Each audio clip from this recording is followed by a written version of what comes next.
तो मैंने जैसे बताया कि दुशाले के नए ताने बाने इस्लामी परंपराएं चैप्टर से प्राचीन संपर्क की अगर ऊपर बात करें तो सहस्राब्दी ईस्वी में अरब व्यापारी समुद्री के रास्ते धीरे धीरे मध्य एशिया और उत्तर पश्चिम प्रांतों में आकर बस गए। समुद्री और स्थलीय मार्ग उपमहाद्वीप के विभिन्न देश, समुद्र और पहाड़ों के पार क्षेत्रों से शताब्दियों तक जुड़े रहे।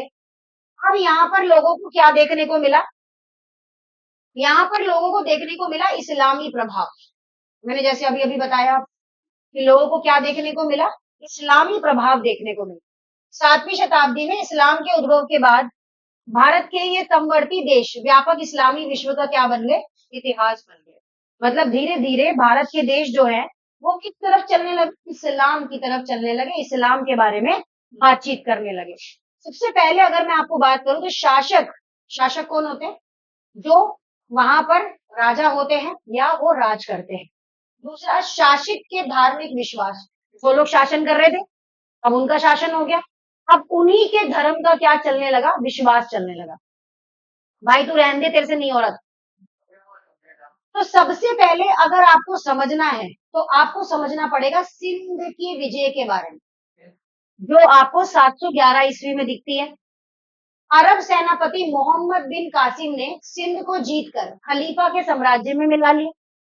अरब का सेनापति है खलीफा, जैसे कि टीवी लटकाने वाले ने समझा कि ये खली की बहन है और इतना ऊपर लटका दिया, है नहीं? ऐसी करके जो अरब के सेनापति है मोहम्मद बिन कासिम, बिन होते थे बिन, अब जिन बिन में नहीं जाना है हमको, हमें समझना है इन्होंने क्या किया? सिंध को जीतकर खलीफा साम्राज्य में मिला लिया। अब उसके बाद क्या हुआ? दिल्ली सल्तनत की जो 13वीं शताब्दी है, तुर्क और अफगान शासकों ने दिल्ली सल्तनत की नींव रखी। ध्यान से सुनो कि दिल्ली सल्तनत की नींव किसने रखी थी? तुर्क और अफगान के शासक ने दिल्ली की सल्तनत के बारे में नींव रखी थी। इससे पहले किसी को पता ही नहीं था दिल्ली है क्या? दिल्ली है मेरे यार, जिसका विस्तार बाद में दक्कन और अन्य क्षेत्रों में हुआ। जिसका विस्तार क्या है? बाद में दक्कन और अन्य क्षेत्रों में हुआ। मुगल सल्तनत 16वीं शताब्दी की बात आ गई। देखो 711 ईस्वी से काम शुरू हुआ, सिंध पर विजय हुई, खलीफा में मिला लिया मोहम्मद बिन, क्या नाम है इनका? कासिम ने। फिर दिल्ली सल्तनत की नींव रखी तुर्क और अफगान के शासकों ने। और उसके बाद मुगल सल्तनत 16वीं शताब्दी के दौरान इस्लाम शासकों को प्रमुख स्वीकृत धर्म बना रहा और क्षेत्रीय राज्य 18वीं शताब्दी में उभरते हुए कई क्षेत्रीय राज्यों के शासन भी इस्लाम धर्म के अनुयायी बन गए। अभी तक तो इस्लाम धर्म का प्रचार हो रहा था, ये क्या है? अब लोगों ने इसको अपनाना भी शुरू कर दिया कि ठीक है चलो अब इसको क्या करते हैं? अपना लेते हैं। ठीक है। अब उसके बाद शासक और उलेमा की अपेक्षाएं होने लगी। मुस्लिम शासकों से उम्मीद की जाती थी कि वह उलेमा के मार्गदर्शन पर चले। उलेमा इनकी कोई धर्म ग्रंथ होता होगा। देखो मैं इतना तो नहीं जानती, लेकिन अब मैं बिल्कुल डिटेल स्टडी में जाऊंगी तो इनकी कुछ पुस्तकें होती थी जिसको इन्हें फॉलो करना पड़ता था कि आपको अपने धर्म को इस तरह से मानना है। हाँ, इसी तरह से शरिया भी होता है, शरिया का पालन करना। शरिया के अंदर जो जो चीजें लिखी जाती थी उन चीजों का इन्हें पालन करना होता था। उलेमा का काम ये सुनिश्चित करना था कि शासन में शरिया इस्लामी कानून का पालन हो। शरिया मतलब इनका कानून है ना, उसका क्या करें? पालन करें। शरिया कानून लगता है। चुनौती ये थी कि जटिल थी क्योंकि यहाँ के अधिकांश आबादी इस्लाम धर्म को नहीं मानती थी। मैंने क्या बताया? अभी तक तो ठीक था भैया, कोई बात नहीं, आप इस्लाम धर्म के बारे में लोगों को बता रहे थे, उसके बारे में जानकारी दे रहे थे। अभी यहाँ पर आप पढ़ो लास्ट लाइन की, ये अधिकांश आबादी इस्लाम धर्म को नहीं मानती थी। तो किसी भी धर्म को बहुत कम लोग मानते हैं, तो उसको अपनाने के लिए, उस धर्म को समझाने के लिए अनुयायी आते हैं कि भाई आपको हमारे धर्म में क्यों आना चाहिए। ठीक है, इस तरह से। अब कोई आपसे पूछे, मान लो मैं हिंदू हूं और मैं क्या करती हूँ, मैं कल को किसी मुस्लिम पर्सन से शादी कर लूं और वो मुझे बोलता है कि भाई तू इस्लाम धर्म अपना।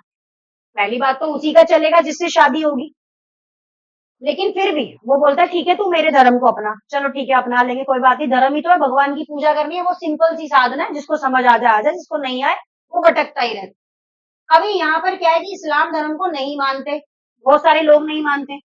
अब उनको मनाने के लिए, उनको समझाने समझाने की चीजें जो है वो स्टार्ट हो गई। बोला गया कि भाई समझो धर्म क्यों अपनाना है, क्यों आपको इस धर्म से जुड़ना चाहिए, ये चीजें।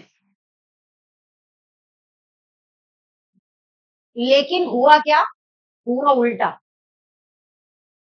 क्या हुआ कि जिम्मी की अवधारणा उत्पत्ति में शब्द अरबी भाषा जिम्मा से बना, जिसका अर्थ है संरक्षित श्रेणी।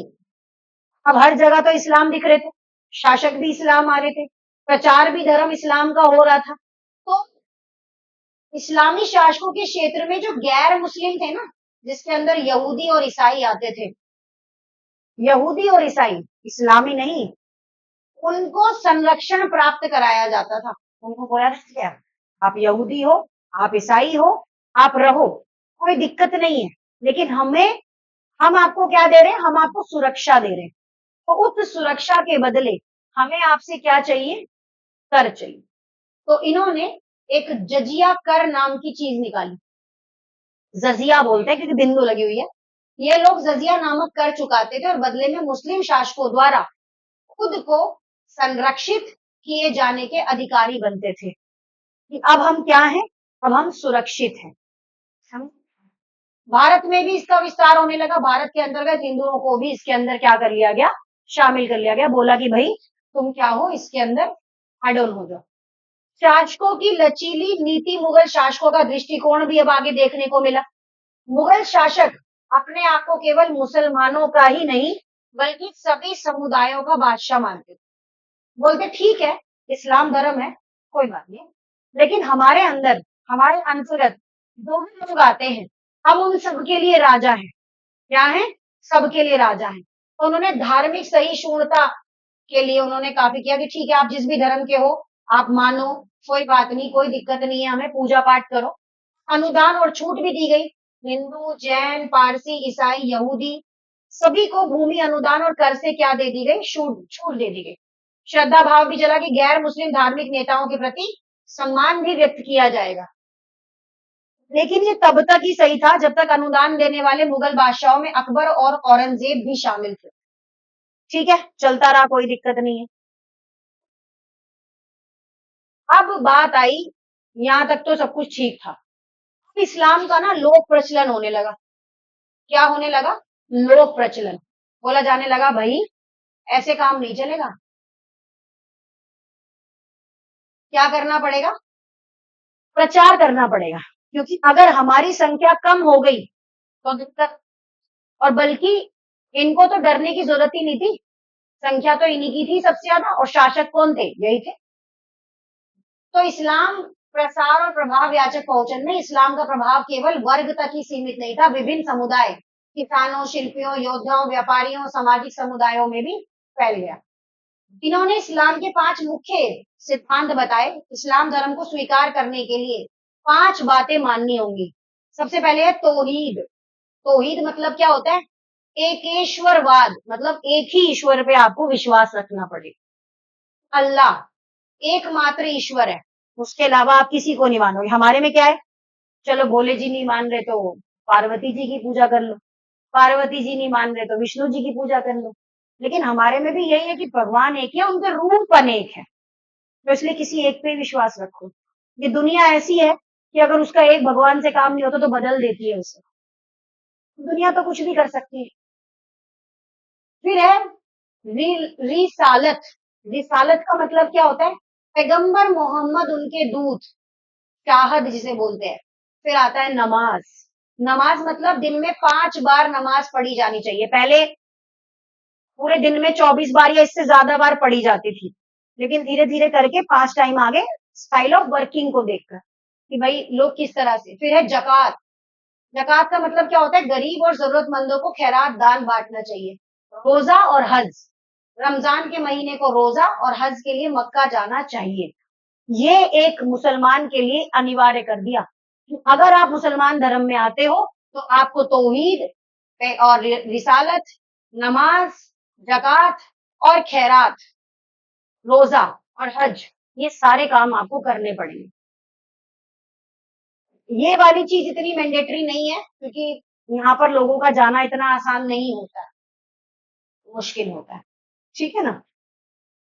क्योंकि कॉस्टली है, हर कोई बंदा हज नहीं कर पाता अपने आप में। जैसे हम लोग हैं, हम लोग भी जो हमें चलो पैसा आ जाए तो हम माता वैष्णो देवी वगैरह चले जाते हैं, लेकिन अगर बहुत ही परिस्थिति खराब है तो क्या हम माँ के दरबार जा पाते हैं? हम केदारनाथ जा पाएंगे? सोचो, खर्चा अपने आप में गरीब आदमी के लिए कितना ज्यादा है। भगवान बुलाते चले जाते हैं, ऐसे ही इनको भी परमेश्वर बुलाता है तो ये लोग भी जरूर जाते हैं।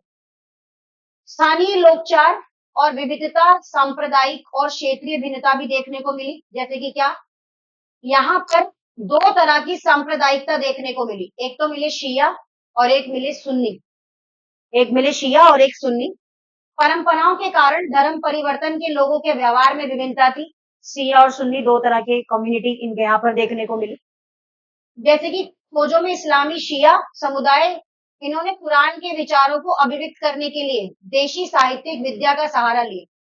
जिन्नन ज्ञान से व्युत्पन्न ये भक्ति गीत थे, मतलब भक्ति गीत थे इनके। राग से निबंध थे।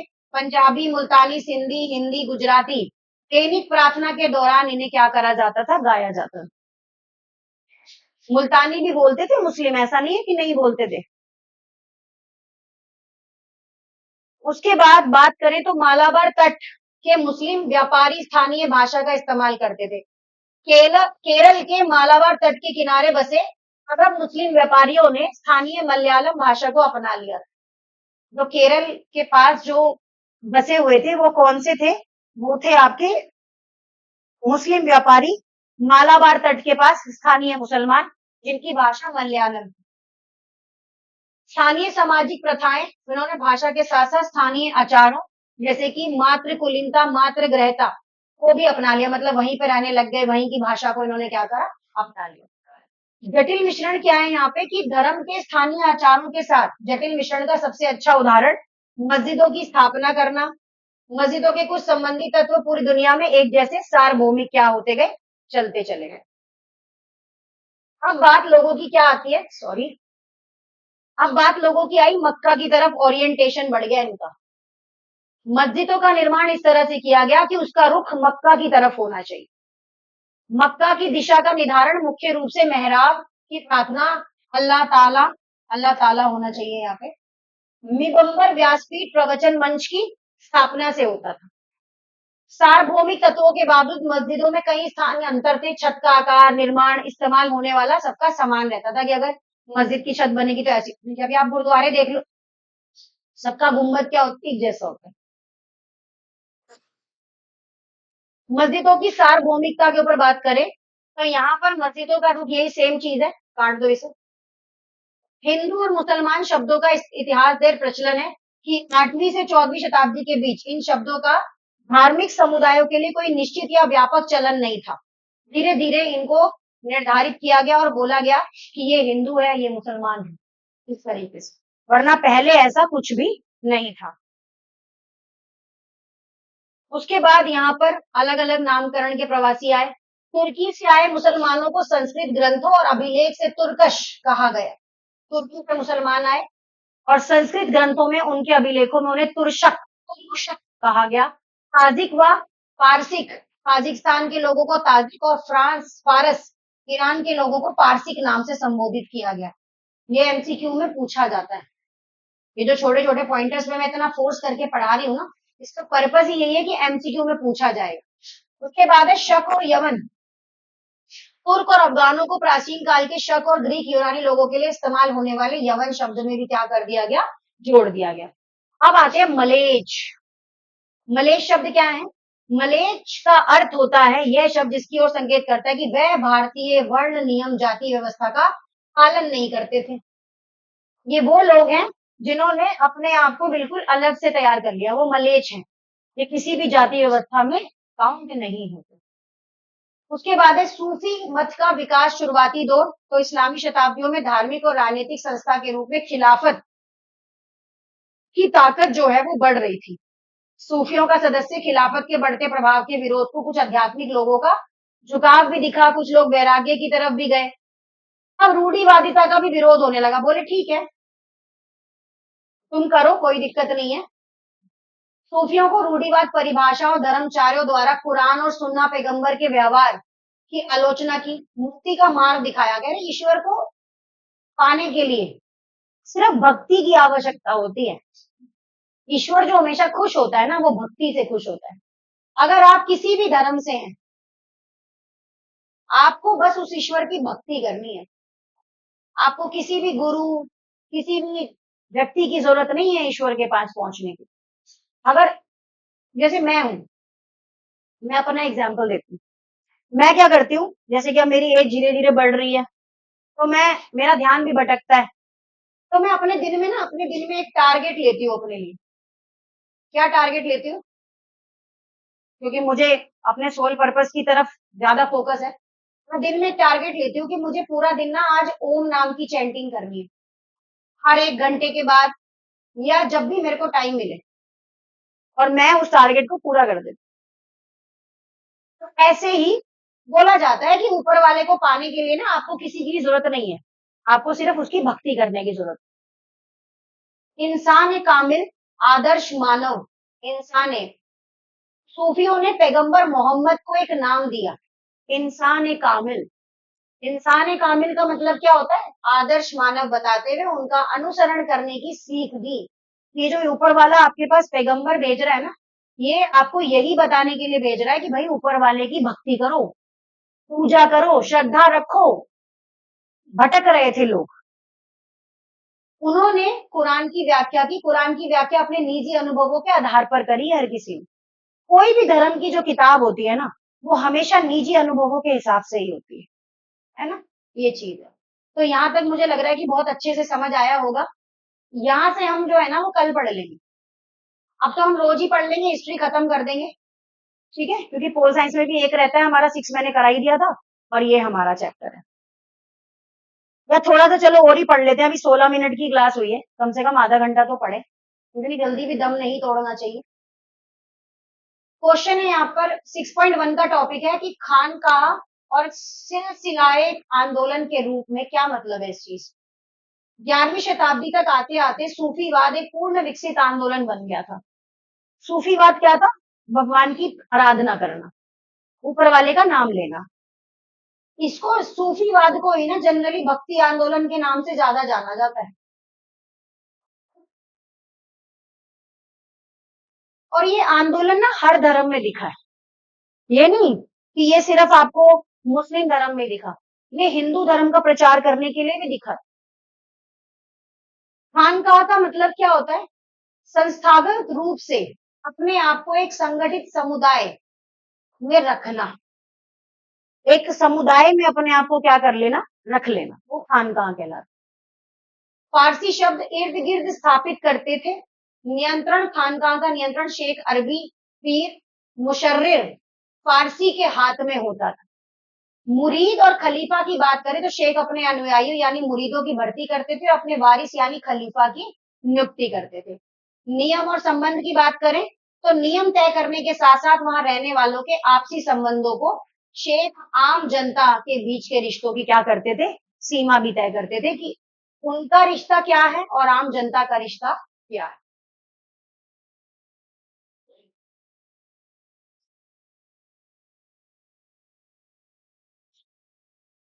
सूफी सिलसिले का गठबंधन 12वीं शताब्दी के आसपास इस्लामी दुनिया में सूफी सिलसिलों का गठन होने लगा। शाब्दिक अर्थ, सिलसिले का अर्थ है जंजीर। क्या अर्थ है? जंजीर। शेख माने गुरु और मुरीद माने शिष्य के बीच एक निरंतर रिश्ते को दर्शाता है। शेख माने क्या है? गुरु है, और मुरीद माने क्या है? शिष्य है। भाई किसी का फोन वोन मत तोड़। जंजीर की पहली और अटूट कड़ी पैगंबर मोहम्मद से जुड़ी जाती थी। मतलब इनके जो सबसे वाले पैगंबर थे वो थे पैगंबर मोहम्मद। इसके जरिए शेख अपने शिष्यों को आध्यात्मिक शक्ति और आशीर्वाद देते थे। इधर देखो, इधर देखो। हाँ, दीक्षा के रूप में क्या है? विशिष्ट अनुष्ठान होते थे, मुरीदों को शेख के प्रति अपनी निष्ठा का वचन देना पड़ता था कि ठीक है, सिर मुंडवाते थे, वस्त्र धारण करते थे। दरगाह और उर्स का भी आपको यहाँ पर महत्व दिखेगा। शेख की मृत्यु के बाद उसकी मजार कब्र को दरगाह कहा जाता था। जैसे कि जो गुरु है उसकी मृत्यु हो गई और वहां पर उसकी क्या बना दी, कब्र बना दी, तो वो किस नाम से जानी जाएगी? वो टूट जाएगी, दरगाह के नाम से जानी जाती है। फारसी में इसका अर्थ होता है दरबार, जियारत। शेख की मृत्यु के बाद उनकी दरगाह उनके मुरीदों के लिए भक्ति और तीर्थ यात्रा का क्या बन जाता था? स्थल बन जाता था। उर्स माने क्या होता था? विवाह और ईश्वर से मिलन। हाँ, शेख की पुण्यतिथि के अवसर पर दरगाह पर जाने की परिपाटी को उर्स कहा जाता था। मतलब कि उनकी पुण्यतिथि है, कोई बर्थडे है या कुछ है, तो उनकी पुण्यतिथि हो गई कि इस दिन वो बैठे थे, इस दिन उनका जन्म हुआ था, इस दिन उनकी मृत्यु हुई थी, तो इसको क्या कहा जाता था? उर्स कहा जाने लगा। मृत्यु के बाद पीर की आत्मा ईश्वर से मिलन हो जाती थी, तो वही चीज है। उसके बाद यहाँ पर है खानका। 7 टॉपिक कल से स्टार्ट करेंगे। खानका के बाहर आंदोलन बेशरिया कुछ रहस्यवादियों ने सूफी संतों के सिद्धांतों पर आंदोलन की नींव रखी और इस स्थापित खानकाओं का तिरस्कार कर दिया गया। वह फकीर कलंदर की तरह घूमकर अपना जीवन बिताते थे। सुना है ना, मस्त कलंदर। कलंदर, मदारी, मलंग, हैदरी नाम से जाने जाते थे। बेशरिया का मतलब क्या होता है? बेशरिया क्वेश्चन आता है कि बेशरिया से आप क्या समझते हो? बेशरिया का मतलब होता है इस्लामी कानून की अवहेलना करने के कारण इन्हें बेशरिया कहा जाता था। बच्चे लिखते हैं, पता है क्या? जिनका घर नहीं होता उन्हें बेशरिया बोला जाता है। हाँ, इसके विपरीत शरिया का पालन करने वाले सूफियों को बाशरिया बोला जाता है। देखो सुनो ध्यान से। पहला टॉपिक है बेशरिया।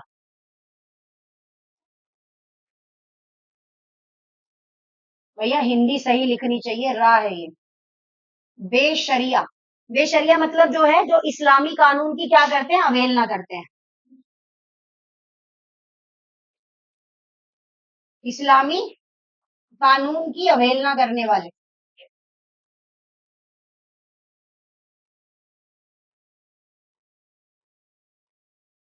अवहेलना करने वाले, ठीक है। और बाशरिया कौन होते हैं? जो कि शरिया का पालन करते हैं। याद रहेगा बे और बा में अंतर। बे मतलब ए बे, समझ रहे ना, बेइज्जती कर रहे हैं। बा मतलब मानने वाले, बा बा मतलब माँ। बा को गुजराती में माँ के नाम से संबोधित किया जाता है, तो ऐसे याद रख लो। महाद्वीप में चिश्ती सिलसिला जो है वो हम लोग कल पढ़ लेंगे बेटा, ठीक है ना, ज्यादा रहा नहीं है। आ जा, कूलर साथ वाले रूम में रखा है। हाँ, उड़ा मत देना कुछ तुम, सारी बात तुम ही आते हो। ठीक है, ये चैप्टर देखो रह गया है, देख रहे हो अपने आप में? ये देखो, अपने आप में चैप्टर है, इंपॉर्टेंट चैप्टर है। देखो सारा है, अभी गुरु नानक जी के बारे में पढ़ना है, मीराबाई के बारे में पढ़ना है, तब जाके, जब तक मीराबाई के बारे में नहीं पढ़ेंगे तब तक सूफी भक्ति आंदोलन खत्म नहीं होता। ठीक है, तो ये आपकी क्लास है, इसको सब्सक्राइब जरूर करो, लाइक जरूर करो। Thank you.